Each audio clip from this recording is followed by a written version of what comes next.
అందరికీ స్వాగతం అండి. ఇప్పుడు నేను చెప్పబోయే కథ బేతాళ కథలలో ఒక కథ. తగిన వరుడు. తగిన వరుడంట ఏమిటో మరి తెలుసుకుందామా? అయితేనే వింజాటవి ప్రాంతంలో ఒక కట్టెలు కొట్టుకునేవాడు ఉన్నాడు. వాడు ఆ ప్రాంతంలోనే ఒక చిన్న గుడిసె వేసుకున్నాడు. అతనికి ఒకే ఒక కూతురు. వాడి భార్య పిల్లకి పుట్టిన వెంటనే చనిపోయింది. పాపం వాడు చాలా జాగ్రత్తగా ఆ పిల్లని పెంచి పెద్ద చేస్తున్నాడు. ఇప్పుడు పెళ్ళిడు వయసు వచ్చింది అనుకుంటున్నాడు. నేను చూస్తే కట్టెలు కట్టుకుని అమ్ముకుని జీవనం పోషిస్తున్నాను, ఈ పిల్లకి నేను పెళ్ళి ఎలా చేయాలి ఏమిటి అని చాలా బెంగగా ఉండేవాడు అన్నమాట. కొట్టుకునేవాడికి ఒక అక్కయ్య ఉంది. ఆ అక్కకి ఒంట్లో బాగోపోతే అంటే ఈ ఊరి నుంచి ఆ ఊరికి వెళ్ళడానికి ఒక నడుచుకుంటూ వెళ్ళేవారు కదా అప్పట్లో. మరి అలా నడుచుకుంటూ వెళ్తే మధ్యాహ్నం అవుతుంది. మధ్యాహ్నం మళ్ళీ బయలుదేరి తిరిగి వస్తే రాత్రి అవుతుందన్నమాట. కూతురుతో చెప్పాడు, అమ్మ మీ మేనత్తకి ఒంట్లో బాగోపోవడం వల్ల నేను ఇక్కడికి ఆ ఊరు వెళ్ళవలసి వస్తుంది, బయలుదేరుతున్నాను. మరి ఆవు పరిస్థితి చూస్తే ఈ నెల ఉంది, అందుకే నిన్ను ఇంటి దగ్గర పెట్టి వెళ్ళడం తప్పట్లేదమ్మా, ఎంత పొద్దుపోయినా సరే రాత్రికి తిరిగి వచ్చేస్తాను అని 1-2 సార్లు చెప్పి బయలుదేరిపోయాడు ఆ కట్టెలు కొట్టుకునేవాడు. చక్కగా స్నానం చేసింది. చక్కగా ఎలా ఉందంటే ఆకాశము మబ్బులతో నిండిపోయింది, చల్లని గాలేస్తుంది. మాలతి మల్లెపూలు కోసుకుంది. ఒకప్పటి కాలంలో పెద్ద పెద్ద పెరడ్లన్నీ ఉండేవి, వాటి నిండా మొక్కల నిండా పువ్వులు ఉండేవి. ఎంతో అందంగా మాల కట్టుకోవడానికి కూర్చుందన్నమాట. ఆమె ఏం చేసిందంటే మల్లెపూలు కోసి మాల కడుతూ చక్కగా తనకి వచ్చిన పాటని ఒక పాట పాడడం మొదలుపెట్టింది. పాట పూర్తయ్యేసరికి మాల కట్టడం కూడా అయిపోయింది. అంత మధురంగా ఉంది ఆమె మాట, ఆమె పని కూడా. ఆ మాలని తల్లో పెట్టుకుంటుంది. ఇలా పెట్టుకుంటుండగా ఒక వ్యక్తి అక్కడికి వచ్చాడు. నీ కంఠస్వరం విని కోకిల సిగ్గుపడిపోతుంది, ఆహా ఎంత అద్భుతమైన స్వరము అన్న మాటలతో చప్పట్లు వినిపించి ఆమె తుల్లిపడి చూసింది. ఎవర్రా బాబు నన్ను ఇలా పొడుగుతున్నారు అనుకుంది. తల తిప్పి చూడగా గుడి చుట్టూ ఉన్న కంచుకు అవతల వైపున ఒక యువకుడు నిలబడి కనిపించాడు.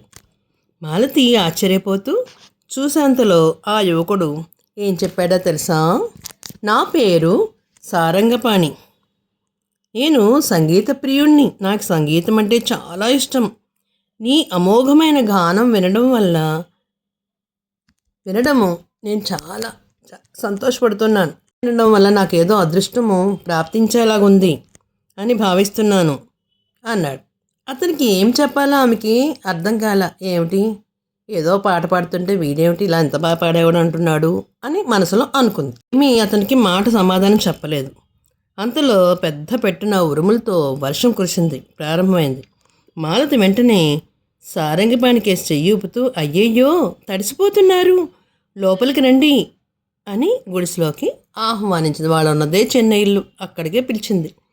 సారంగపాణి గబా పరుగు పెట్టుకుంటూ ఆ ఇంటిలోకి గుడిసెలోకి వచ్చి శుభ్రంగా ఉన్న గుడిసెను చూస్తూ, ఆహా ఎంత ముచ్చటగా ఉంది మీ ఇల్లు, ఎంత అందంగా ఉంది, చిన్న కుటీరంలా ఉంది. ఈ అడవిలో ఒంటరిగా ఉండడానికి నీకేమైనా భయంగా ఉండలేదా? ఎలా ఉంది, నీకు భయం లేదా అని అడిగాడు. పుట్టి పెరిగిన దాన్ని నేను, నాకు భయం ఏమిటి, అయినా నాతో పాటు మా నాన్న కూడా ఉంటాడు అంటూ మాలతి అతడు కూర్చోడానికి నొలక మంచం వాల్చింది. అప్పట్లో నొలక మంచాలే, పట్టు పంచలు పట్టు తివాసీలు ఏమీ లేవు, పట్టు మంచాలు లేవు. అయితే ఇంతలో అతను, అయ్యా లోపల ఉన్నవారెవరు, వర్షం తగ్గేలా లేదు, లోపలికి రావచ్చా అంటూ మరొకరు ఎవరో అరవడం మాలతికి వినిపించింది. గుడిసె తలుపు వారగా లాగి బయటను చూసిన మాలతికి బయట ఎంతో అందంగా ఉన్నాడు ఒక వ్యక్తి, నవమన్మధులా ఉన్నాడు. నిలబడ్డం చూసి కనిపించింది ఆమెకి. ఆమె గబాలను తలుపు బార్లా తెరిచి, రండి రండి బాగా తడిచిపోయినట్టున్నారు అంటూ అతన్ని లోపలికి ఆహ్వానించింది. ఈ అడవిలో ముద్ద మందారంలో ఉన్న మాలతిని చూసి ఆ యువకుడు ఆశ్చర్యపడుతూ, నా పేరు సుందర కపిలుడు, స్నేహితుడి పెళ్ళికని వెళ్తున్నాను, ఈ లోపల పెద్ద వర్షం వచ్చింది, ఈ వర్షంలో నేను ఇక్కడ చిక్కుకుపోయాను అన్నాడు లోపలికి వస్తూ. ఇంకో 2 నిమిషాలకి ఒక వ్యక్తి ఏమీ అడగకుండా లోపలికి వచ్చేసాడు. వచ్చేసి, నన్ను మన్నించండి, బయట పెద్ద వర్షం వస్తుంది, తడిచిపోతున్నాను, అందుకే లోపలికి వచ్చానన్నాడు మాలతితో.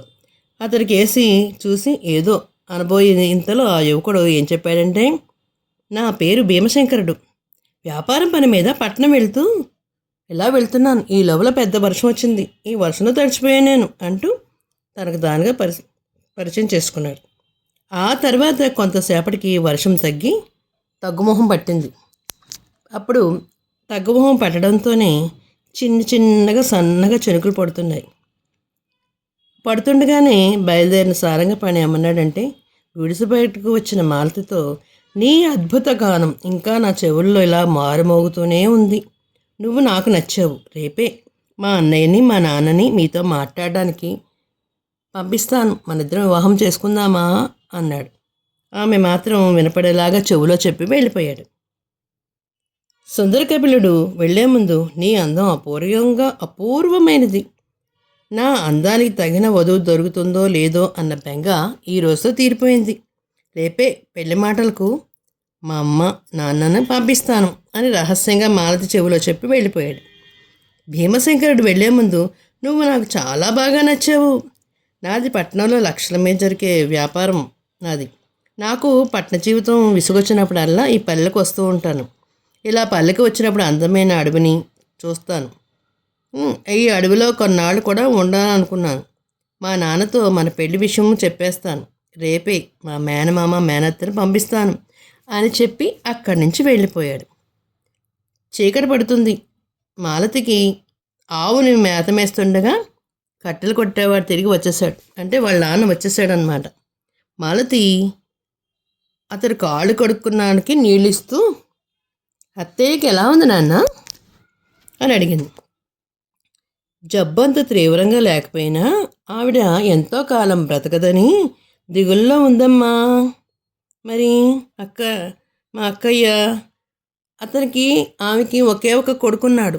ఆ కొడుకు పెళ్లి చూడకుండా వెళ్ళిపోతానేమోననే బెంగ అన్నాడు వాడు. ఈ దిగుళ్ళు బెంగలు ఎందుకు? బావకి నచ్చిన అమ్మాయితో వివాహం చూసేయచ్చు కదా ఆమె అంది మాలతి చాలా కోపంగా.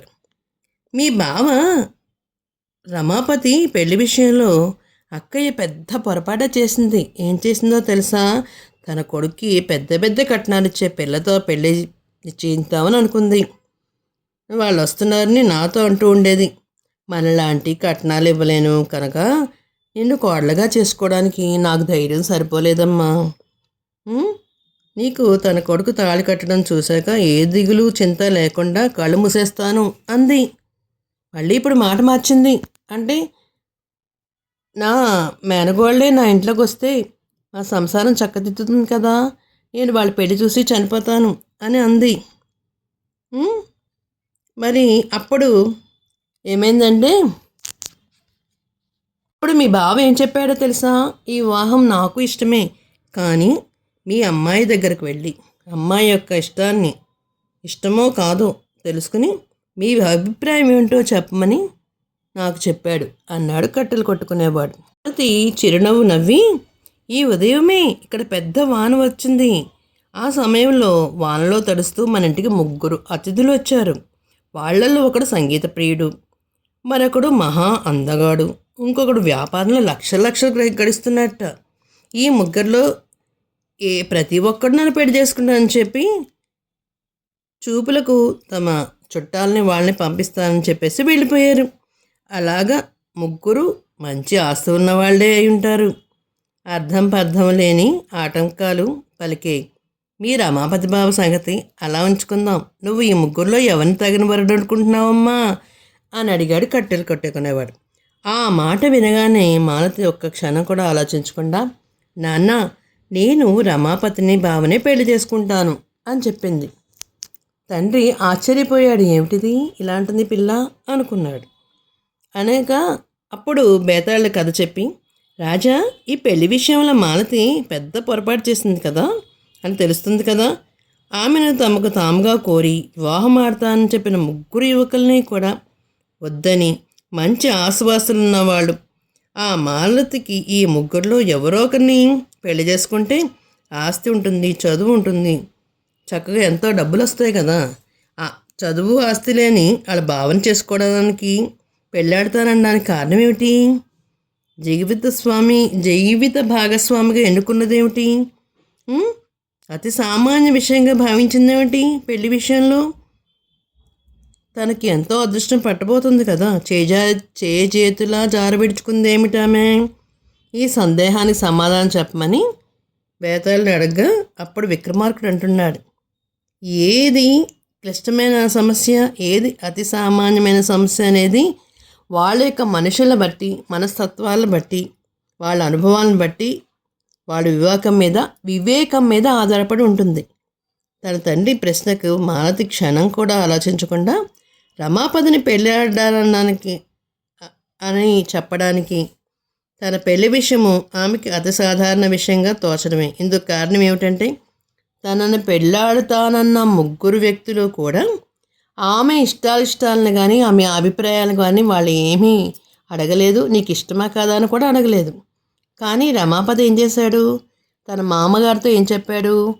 మావయ్య, నేనంటే మీ మాలతికి ఇష్టమో కాదో కనుక్కుని మీరు నాకు పెళ్లి చేయడానికి సన్నద్ధులు కండి అని చెప్పాడనమాట అని బేతాళుడు అంటున్నాడు. అయితే మరి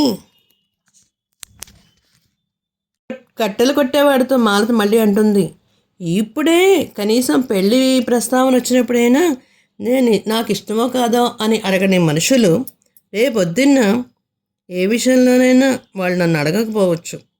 పెళ్ళయ్యాక కూడా నన్ను మనిషిగా ఒక గుర్తింపు లేకపోవచ్చు. అందువల్ల అని బేతాళుడు చెప్తున్నాడు అనమాట. ఆమె నిర్ణయంలో అదృష్టాన్ని జారవించుకోవడం అనే ప్రశ్నే ఉండదు అన్నాడు. రాజుకు ఈ విధంగా మౌనభంగం కలగడంతోనే బేతాళుడు సవంతో సహా మాయమై చెట్టెక్కేసి కూర్చున్నాడు. మరొక్క చిన్న కథ చెప్పుకుందామా అయితేని? మాట తప్పని ఇరుగు పొరుగు. భూషయ్య అనే ఒక బాగా డబ్బున్నతను పట్టణం పొలిమేరలలో ఏం చేశాడంటే ఒక మంచి ఇల్లు కట్టుకున్నాడు. శాంతంగా అక్కడ గడపాలని చెప్పేసి ఆయన కోరిక. ఆయన ఇంటికి రెండు పాకలు మాత్రమే తప్ప ఇంకా ఆ ఊళ్ళో అక్కడ ఇళ్ళే లేవు. తాను వెతుక్కుంటూ వచ్చిన ప్రశాంతత బాగుందని కూడా చాలా సంతోషపడ్డారు భూషయ్య గారు. ఎంతో సంబరపడిపోయాడు. అయితే ఆ ఆనందం ఎంతోసేపు లేదు. ఆ రాత్రి ఒకవైపు నుంచి రంపపు కోత శబ్దము, మరొక వైపు నుంచి సమ్మెట్ల శబ్దము వినబడుతున్నాయి. ఆయనకి నిద్ర పట్టలేదు. ఏమిటి, నేను ఇంత అందంగా ఇల్లు కనుక్కున్నాను, ఎక్కడ ఏమీ లేకుండా ప్రశాంతంగా నిద్రపోదామంటే ఈ గోలేంటి అనుకున్నాడు. చాలా బాధపడ్డాడు. మనసులో కలత చెందేశాడు అనమాట. తెల్లవారుగానే తన దగ్గర నౌకని పిలిచి విషయం కనుక్కోమన్నాడు. తూర్పు వైపునున్న పాకలో వడ్రంగివాడు, పడమర వైపు ఉన్న పాకలో కుమ్మరివాడు ఉన్నారని ఆ నౌకరు చెప్పాడు. ఇద్దరు పేదవాళ్ళే. భూషయ్యకి మొదట వడ్రంగిని పిలిపించాడు. నీకు 1000 రూపాయలు ఇస్తాను, ఇక్కడున్న ఇల్లు వదిలి మరో చోటకి వెళ్తావా అని అడిగాడు. సంతోషంగా వెళ్తా అన్నాడు. బాబు, అలాగే బాబు, వెళ్తాను బాబు అన్నాడు వడ్రంగి. భూషయ్య వాళ్ళకి డబ్బులిచ్చి కుమ్మరిని పిలిపించి అదే మాట కూడా అడిగాడు. వాడు కూడా ఇల్లు మారడానికి సంతోషంగా ఒప్పుకున్నారు. డబ్బులు కూడా తీసేసుకున్నాడు. సమస్య చాలా తేలిగ్గా పరిష్కారం అయిపోయిందే అని భూషయ్య గారు అనుకున్నారు. తృప్తిగా ఆ రోజున రాత్రి శుభ్రంగా నిద్రపోదాం అనుకున్నారు. ఇలా నిద్రపోదాం అనుకునే సమయానికి ఉలిక్కిపడ్డాడు. ఏంటంటే మళ్ళీ శబ్దాలే, సమ్మెట్ల మూతలు, రంపపు కోతలు మళ్ళీ ఒక్కసారిగా ప్రారంభమైనాయి. ఇదేమిటి? భూషయ్య గారికి చాలా కోపం వచ్చి రాత్రంతా నిద్రపట్టలేదు. తెల్లవారుగానే మళ్ళీ నౌకర్ని పిలిచి ఆ ఇద్దరిని ఇల్లు మారుతారని చెప్పి డబ్బులు తీసుకున్నారు కదా, మళ్ళీ ఈ మోతలేమిటి అని అడిగాడు. అడిగితే ఆ నౌకరు ఇలా చెప్పాడు. వాళ్ళిద్దరూ వాళ్ళ వద్దరున్న ఒప్పుకున్నట్టు ప్రకారం ఇల్లు మారారు బాబు. వడ్రంగివాడు కుమ్మరింటికి, కుమ్మరివాడు వడ్రంగింటికి మారారు. వాళ్ళ పనులు వాళ్ళు చేసుకుంటున్నారు, మొదలుపెట్టారు. పేదవాళ్లే కానీ వాళ్ళు ఇచ్చిన మాటని తప్పేవాళ్ళు కాదు బాబు అన్నాడు నౌకరు. భూషయ్య గారికి భలే ఆశ్చర్యం వేసింది. ఓహో, మాట తప్పలేదా, కానీ నాకు ఈ శబ్దాలు గోల తప్పదా అని అనుకున్నాడు అనమాట. మరొక కథ చెప్పుకుందామా అయితేని? మరొక కథ పేరు విధేయత. చింతలపూడి అనే గ్రామంలో ఒక బాగా డబ్బున్న పరందామయ్య గారు ఉన్నారు. తోటమాలి ఒకడు అవసరమైనప్పుడు తన మిత్రుడితో చెప్పాడు. అతడు శివయ్య, రామయ్య అనే ఇద్దరు కూలివాళ్ళని పంపుతూ నచ్చిన వాడు ఎవడికో ఒకడు పని ఇమ్మన్నాడు. పరందామయ్య గారు ఆ ఇద్దరిని ఉదయమే పనిలో పెట్టుకున్నారు. తోటలో తీసుకెళ్ళిపోయి సాయంత్రం వరకు పని చేయండి, నచ్చిన వాడిని పనిలో తీసుకుంటాను అని చెప్పాడు. మిట్ట మధ్యాహ్నం అయింది. ఎండ పెలపెలమంటూ చాలా ఎక్కువగా ఉంది. పరందామయ్య కూలీని చూడడానికి వచ్చారు. యజమాని రావడం చూసి శివయ్య ఒక్క నిమిషం ఉదరిపాట్లా వెళ్ళి ఒక కుర్చీ వేసి ఆయనకి నీళ్ళు ఇచ్చి విసనకర్రతో విసురుతున్నాడు. పరందామయ్య రామయ్యని పిలిచి, నేను వచ్చి ఎంతసేపు అయినా నువ్వు నన్ను కనీసం పట్టించుకోలేదేటి? యజమాని పట్ల నీకు ఇదేనా విధేయత లేదా అని అడిగాడు గట్టిగా అరుస్తూ. రామయ్య చేతులు నలుపుకుంటూ, అయ్యా క్షమించండి, పనిలో పడి మిమ్మల్ని చూడనే లేదు. పరందామయ్య కూలీలిద్దరినీ పనులు పురమాయించి వెళ్ళిపోయాడు. మర్నాడు ఆయన ఇద్దరినీ పిలిచి రామయ్యని పనిలో తీసుకుంటూ చెప్పాడు. ఎందుకు రామయ్య? శివయ్య, అయ్యా మీరు వచ్చినప్పుడు మీకు ఎన్నో సేవలు చేశానే, కుర్చీ వేశాను, మంచినీళ్ళు ఇచ్చాను, అలాంటి నన్ను ఏమో వదిలి అహంకారం కొద్దీ మిమ్మల్ని లక్ష్య పెట్టని రామయ్య అంటే మీకు ఇష్టమా? అతనికి పనిస్తున్నారా? నాకు ఎందుకు ఇవ్వట్లేదు అని అడిగాడు. అప్పుడు పరందామయ్య గారు అంటున్నారు, నీకు పని పట్ల ఏకాగ్రత లేదు. రామయ్య నన్ను గౌరవించకపోయినా పర్వాలేదు, తన పని తను చేసుకుంటూ పోతున్నాడు.